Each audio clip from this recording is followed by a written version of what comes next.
गाड़ी जब स्टेशन में लगी उस समय 9 बज चुके थे। दीपक को कसकर भूख लगाई थी। उसका मन हुआ ठिकाने पहुंचने से पहले किसी ढाबे में चलकर कुछ खा लिया जाए। फिर याद आया चाची खाना लेकर बैठी होंगी।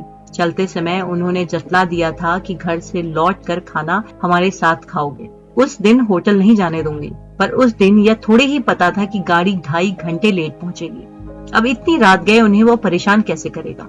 फिर लौट कर ढाबे में जाने की हिम्मत भी नहीं होगी। भूखे पेट सो जाना पड़ेगा। और अगर अभी खाने पीने में घंटा आधा घंटा बर्बाद करके घर पहुंचा और मालूम पड़ा कि लोग राह देख रहे हैं तो कितना खराब लगेगा। माँ हमेशा कहती है कुछ ना कुछ तो खाने के लिए रखना ही चाहिए। लेकिन भाभी ने उतनी सुबह उठकर नाश्ता बना दिया था, यही बहुत था। इससे अधिक की आशा करना तो व्यर्थ था। भाभी के रहते माँ का रसोई में खटर पटर करना अविश्वास का वातावरण पैदा करता है। इसीलिए वह चुपचाप खाकर निकल पड़ा था। सबकी नजर बचाकर माँ ने 10 का एक नोट पकड़ाकर उससे कहा था, बेटा रास्ते में कुछ खा लेना। वे 10 रुपए कब के हजम हो गए थे। वैसे उसने माँ को समझाते हुए कहा था, तू अब मेरी चिंता छोड़ दे माँ, वहाँ मेरी एक और माँ बैठी है, वह तो मेरी छुट्टियों के दिन गिन रही होगी। अब खाने पीने की कोई समस्या नहीं है। माँ ने कहा, मैं क्या चिंता करूंगी, चिंता करने वाला तो वो ऊपर बैठा है। माँ ने ऊपर की तरफ देखकर हाथ जोड़ दिए थे। एक बात तो माननी पड़ेगी कि पिछले साल भर से ऊपर वाला सचमुच उस पर मेहरबान है।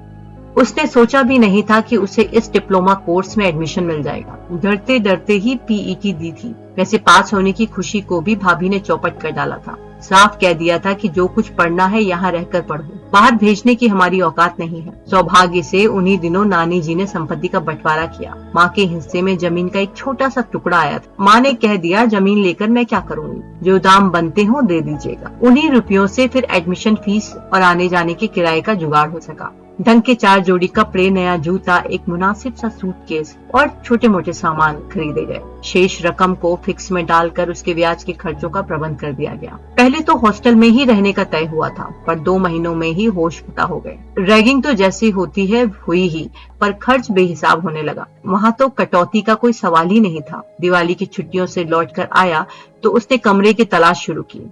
उसके एक दोस्त ने इस मकान का पता दिया था। कहा था कि सज्जन व्यक्ति हैं जो गरीब विद्यार्थियों को कम किराए पर कमरा देते हैं। वह फौरन मित्र को लेकर उस पते पर पहुंचा। कमरा उसके भाग्य से खाली था और किराया भी अप्रत्याशित रूप से कम था। पर उनकी ढेर सारी शर्तें थी। सिगरेट नहीं पियोगे, शराब नहीं छुओगे, कमरे में लड़कियों को नहीं लाओगे, आधी आधी रात तक रेडियो या टेप रिकॉर्डर नहीं बजाओगे। जब वे अपनी बात कह चुके तो दीपक ने इतना ही कहा, अंकल बिना बाप का लड़का हूँ, भाई भाभी के आसरे पढ़ रहा हूँ, वे फीस के पैसे देते हैं, माँ खाने का खर्चा उठा रही है, शराब और सिगरेट की गुंजाइश ही कहाँ है। मेरे पास ना ट्रांजिस्टर है ना टेप रिकॉर्डर। अगले 2-3 सालों तक आने की संभावना भी नहीं है। अब रहा लड़कियों का सवाल, तो मुझ जैसे फटीचर के पास कौन लड़की आएगी। उसकी साफ गोई और ईमानदारी से वे खुश हो गए। नहीं तो आजकल के लड़के घर की हालत चाहे खस्ता हो पर डींगे ऐसी हाँकेंगे कि बस। वे दीपक की पीठ थपथपा कर बोले, बस तो बात जम गई, फटाफट सामान लेकर आ जाओ। जिस दिन सामान लेकर पहुंचा, दरवाजा एक बूढ़ी महिला ने खोला। आंटी जी, वो कमरा। हमें आंटी फांटी कहने की जरूरत नहीं है। वह हैरान रह गया। उसने तो सोचा था शहरों का यह चलन होगा। उसने गृह स्वामिनी को ध्यान से देखा। एकदम ठीक किस्म की महिला थी। उसने नम्रता से पूछा, चाची कहूँ तो चलेगा? तो महिला ने ठसक के साथ उत्तर दिया, हाँ चलेगा। तभी अंकल बाहर निकले। अरे लड़का सामान लिए दरवाजे खड़ा है, उसे भीतर आने के लिए तो कहो। तो आंटी ने अंकल से कहा, तुम वहाँ बैठे बैठे कौन सी मुहूर्त गढ़ रहे हो? हर बार 100 काम खोटी करके हम ही को दौड़ना पड़ता है। वे एक झमाके के साथ भीतर चली गई और दीपक का दिल बैठ गया। ऐसी तेज तर्रार औरत के साथ 24 घंटे गुजारा कैसे होगा? डर के मारे वह सुबह मुंह अंधेरे ही उठ बैठा। नहाकर निकला ही था कि गृह स्वामिनी से सामना हो गया। उन्होंने बोला, चाय पी? मैंने बोला, जी नहीं, अभी गुमटी पर जाकर पी लूंगा। तो आंटी बोली, इतनी सुबह तुम्हारे लिए कौन सी गुमटी खुली है, चलो भीतर। वे उसे जबरदस्ती रसोई में ले गई और गर्मा गर्म चाय का एक प्याला फड़ा दिया। चाय पीते हुए उसने सोचा कि वह बेकार ही डर रहा था। ये तो बिल्कुल माँ जैसी हैं, बस अठन्नी बिंदी भर का फर्क है। और पिछले साल भर में उसने यह बार बार अनुभव किया कि उबड़ खाबड़ बोली वाली इस महिला का मन उतना कर्कश नहीं है, बल्कि उसके अंदर तो ममता का एक स्रोत सा बहता रहता है। उसने ऑटो कर लिया था। फिर भी घर पहुँचते पहुँचते 9:30 बज ही गए। गनीमत थी कि वो लोग अभी तक सोए नहीं थे। गाड़ी लेट थी क्या? जी हाँ, 2.5 घंटे लेट थी। हम तो समझे कि अम्मा ने 1 आध दिन और रोक लिया होगा। अच्छा चलो जल्दी से हाथ मुंह धो लो, तुम्हारी चाची तुम्हारा खाने के लिए इंतजार कर रही है। वह नहाकर निकला तो सचमुच उसकी थाली लगी हुई थी। वह कृतज्ञता से भर उठा। आप लोगों की दिवाली कैसी रही? उसने औपचारिकता निभाई।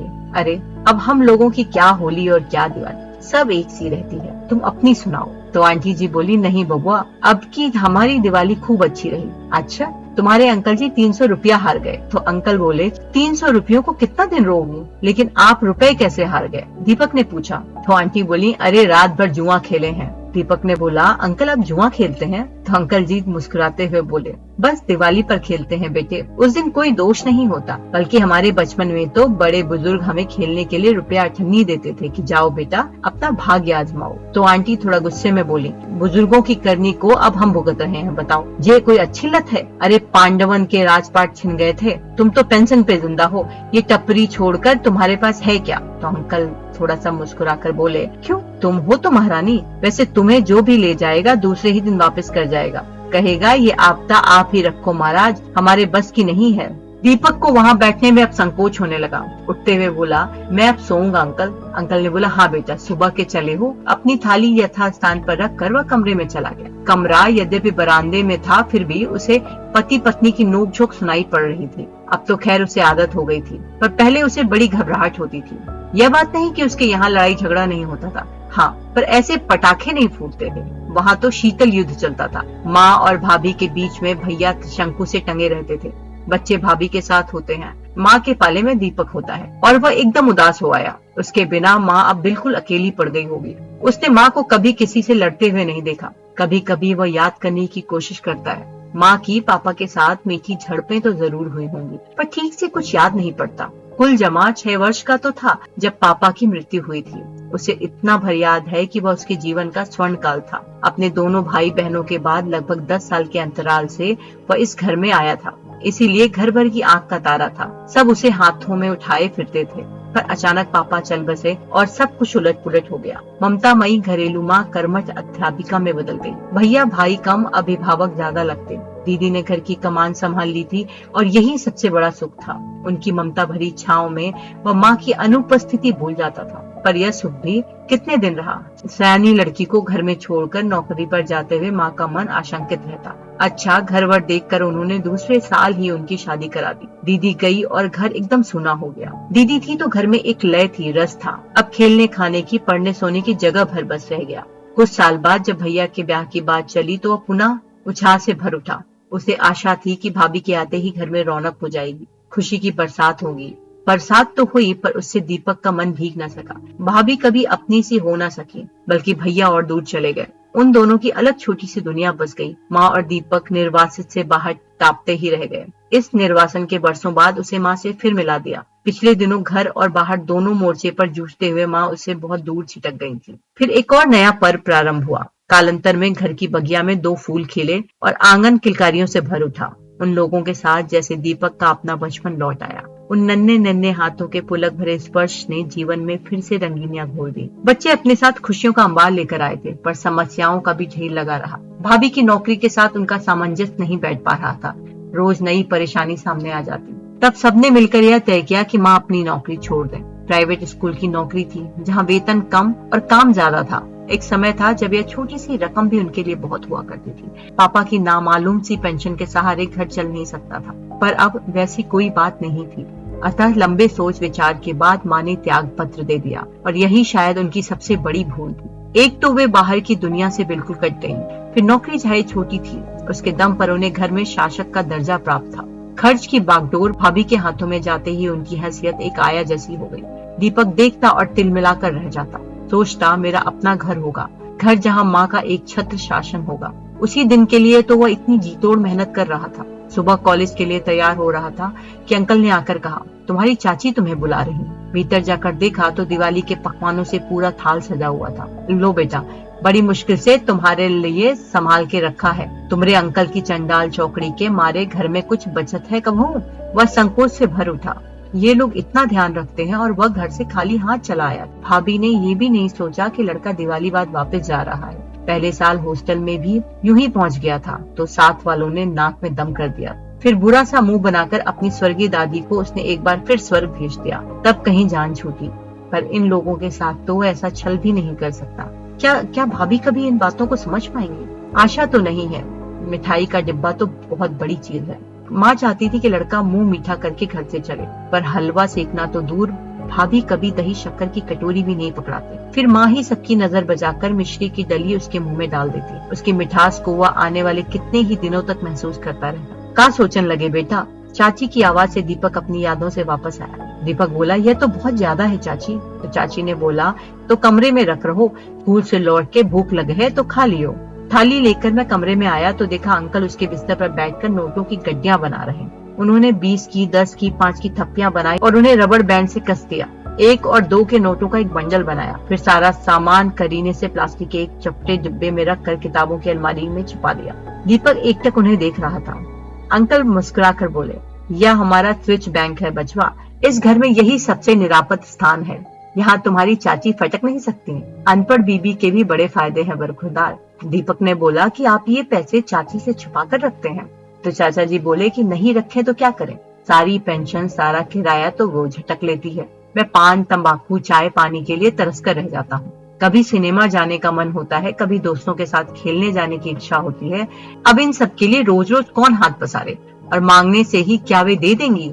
इसलिए मैं कुछ रुपए इधर उधर कर लेता हूँ। कुछ ताश साथ दे जाते हैं। जानते हो, इस बार दिवाली पर 700 जीत कर लाया हूँ, और वे 300 जो हार गए थे वो तुम्हारी चाची के खाते पर है। अच्छा चलता हूँ, तुम्हें देर हो रही होगी, अभी होटल भी तो जाना होगा। तो दीपक ने कहा, सोचता हूँ ना जाऊँ, ये जो इतना सारा है। तभी चाचा जी बोले, हाँ बेटा, यह तो चबेना है, इससे कहीं पेट भरता है? अरे जवान देह है तुम्हारी, दाल रोटी तो जरूर चाहिए। और चलते चलते वे एकदम रुक गए। फिर उन्होंने बोला, सुनो, मैंने सुना पिछले महीने तुम्हारे रुपए नहीं आए थे, तो तुम 3 दिन होटल नहीं गए, ब्रेड पर ही गुजारा करते रहे। मैं चाचा जी को एकटक देखता रहा। फिर मैंने कहा कि आपसे किसने कहा? तो चाचा जी ने कहा, किसी ने भी कहा हो, पर अगर यह सच है तो बहुत बुरी बात है। हमें अंकल कहते हो और इतना परायों सा बर्ताव करते हो। अरे हमारे पास पैसे नहीं भी होते तो घर तो था, 2 रोटी तो खिला ही सकते थे। आइंदा याद रहे, कैसी भी जरूरत हो तुम हमसे कहोगे। हम यहाँ किस लिए हैं? अगर हमसे मांगने में संकोच हो तो हमारे बैंक से निकाल लिया करो। जब तुम्हारे पास पैसे आ जाए तो वापस डाल देना, समझे? उस स्नेह से वह भीतर तक भीग उठा। रात सोते समय उसकी नजरें अलमारी पर टिक गईं। दीवार में बनी हुई 2 तल्ले की साधारण सी अलमारी थी, जिसमें आबनूसी पल्ले लगे हुए थे। उसे कमरा दिखाते हुए अंकल ने कहा था, बेटा तुम्हें अपनी किताबों के लिए कोई व्यवस्था करनी होगी। यह अलमारी मैं खाली नहीं कर सकता। इसमें मेरी प्रिय पुस्तकें हैं। घर में और कहीं मैं इन्हें नहीं रख सकता। किसी दिन रद्दी वाले की साइकिल पर सवार हो जाएगी और मुझे पता भी नहीं चलेगा। दीपक के पास इतनी पुस्तकें थी ही कहाँ जो उन्हें रखने की चिंता होती। अंकल ने कहा, कभी मन हो तो तुम भी पढ़ लिया करो, अच्छी किताबें हैं। एक आध बार उसने अलमारी खोली भी थी, पर सब पुरानी किताबें थी। चंद्रकांता, संतति के कई भाग थे। प्रेमचंद के मानसरोवर का पूरा सेट था। प्रसाद की आंसू और कामायनी थे। आचार्य चतुर्सेन शास्त्री की कुछ पुस्तकें थी। कोर्स के बाहर कुछ पढ़ने की ना तो कभी आदत रही, ना ही कभी सुविधा थी, इसीलिए उन पुस्तकों में उसका मन नहीं लगा। उस अलमारी का आकर्षण उसी दिन समाप्त हो गया था। आज वह अलमारी एक नए रूप में सामने खड़ी थी। अंकल ने कहा था कि जब जरूरत पड़े तो पैसे ले लिया करो। जरूरत कब नहीं रहती है, अभी उसी महीने की तो बात है। उसने बहुत सोच समझकर 10 तारीख का महीना बांध रखा था। फिर भी 3 दिन ऊपर निकल गए। वह होटल भी नहीं गया। डर लगा रहा कि कहीं सबके सामने बेइज्जती ना हो जाए। पैसे लेकर जिस दिन वह पहुंचा तो मालिक ने छूटते ही पूछा, इतने दिन कहाँ रह गए थे बाबूजी? उसकी अनुभवी नजरों ने दीपक का चेहरा पढ़ लिया था। बोला, बाबूजी देर सवेर तो होती ही रहती है, हम लोग क्या इतने बेमुरवत हैं? फिर आप तो पुराने ग्राहक हो। यह बात उसने इतनी जोर से और इतने लोगों के सामने कही कि वह शर्म से गड़ गया। जरूर उन्हीं लोगों में से किसी ने अंकल को चुगली की होगी। सारी रात उसे नींद नहीं आई। उसके बाद तो जैसे यह क्रमशः हो गया। जैसे ही बिस्तर पर लेटता आंखें अलमारी पर अटक जाती। कई छोटी मोटी जरूरतें उसके सामने फन फैलाकर खड़ी हो जाती। इस कमरे में भाग्य से उसे एक मेज तो मिल गई थी, पर एक टेबल लैंप की सख्त जरूरत थी। भैया की शादी में 5 लैंप उपहार में आए थे, पर सब भाभी के चचेरे भाइयों में बांट दिए गए। उन्हें याद भी न रहा कि घर में एक पढ़ने वाला देवर भी है। दाखिले के समय 4 जोड़ी कपड़े सिलवा लिए थे। वे अभी सलामत थे, पर स्वेटर एक ही रह गया था। राखी पर दीदी आई थी तो उनसे कहने का मन हुआ, पर वे उसके लिए पैंट शर्ट का कपड़ा लेकर ही आई थी। तब स्वेटर के लिए कैसे कहता? कपड़ा वह दर्जी के यहाँ डाल आया था कि दिवाली पर नई ड्रेस पहन लेगा। रसीद माँ के पास छोड़ आया था। दिवाली पर गया तो पता चला माँ दूसरे ही दिन कपड़े उठा लाई थी। इतनी ज्यादा सिलाई देने की उसकी सामर्थ्य नहीं थी। भाभी से मांगने की हिम्मत नहीं। वह कपड़ा अब भी संदूक की तलहटी में पड़ा है। एक ढंग का धूप का चश्मा उसे चाहिए। उसकी चप्पल जवाब दे रही थी। वह धोबी से कपड़े नहीं धुलवा पाता। कभी सिनेमा जाने का मन हो तो 10 बार सोचना पड़ता। जीवन की कितनी छोटी छोटी चीजों के लिए वह तरस कर रह जाता, जबकि हाथ भर के फासले पर 1000 रुपए रखे हुए थे। अंकल ने कहा था कि जब जरूरत हो तो ले लिया करना, पर क्या वह ले सकता है? माँ हमेशा कहती है, बिना बाप के बेटे हो तुम। भाई भाभी के राज में रहना है। नजर नीची, जबान मीठी और हाथ साफ रखोगे तभी निभाह हो पाएगा। माँ की यह सीख उसे कुछ करने ही नहीं देती थी और अलमारी का वह भूत उसके सिर से उतरता ही नहीं। लगातार वह कई रातों तक सो नहीं पाया और उसका चेहरा इतना सा निकल आया। एक दिन अंकल ने पूछ ही लिया, बेटे तुम्हारी तबीयत तो ठीक है ना?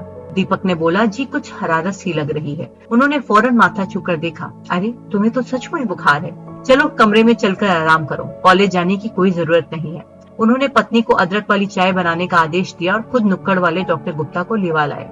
उन्होंने जो जो दवाइयां लिख दी थी वो खुद जाकर उन्हें ले आए। चाची पूरे समय बड़बड़ाती रही कि अकेले लड़के को रखना इसीलिए तो खलता है, जिम्मेदारी आ जाती है, पर वे पूरी रात उसके सिराहने बैठी रही।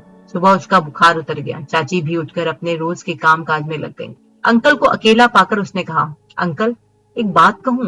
अंकल ने बोला, बोलो बेटे। आप ये रुपए यहाँ से उठा लीजिए। चिंता के मारे मैं रात भर सो नहीं पाता। कमरा मेरा बाहर का पड़ता है, कई बार दोस्त भी आ जाते हैं, कभी कुछ हो गया तो। तुम कौन से रुपयों की बात कर रहे हो? अंकल ने बोला, वही जो अलमारी में रखे हैं। तो अंकल ने कहा, तुम क्या सोचते हो अब तक वो वहीं पड़े हैं? अरे भैया, रुपयों के पांव होते हैं। लक्ष्मी बड़ी चंचल होती है और फिर तुम्हारी चाची तो सीबीआई की नानी है, दूर से रुपया सूंघ लेती हैं। उसके मारे क्या कुछ बच पाता है? सच अंकल, उसने कहा और राहत की एक लंबी सांस ली। पता नहीं कितने दिनों बाद उसे उस रात चैन की नींद आई। बुखार तो उसका 2-4 दिन में ठीक हो गया था, पर चाची ने उसे अगले 2-4 दिनों तक होटल नहीं जाने दिया, घर पर ही बनाकर खिलाया। दीपक बार बार सोचता, इन लोगों के स्नेह के ऋण से वह क्या कभी मुक्त हो पाएगा?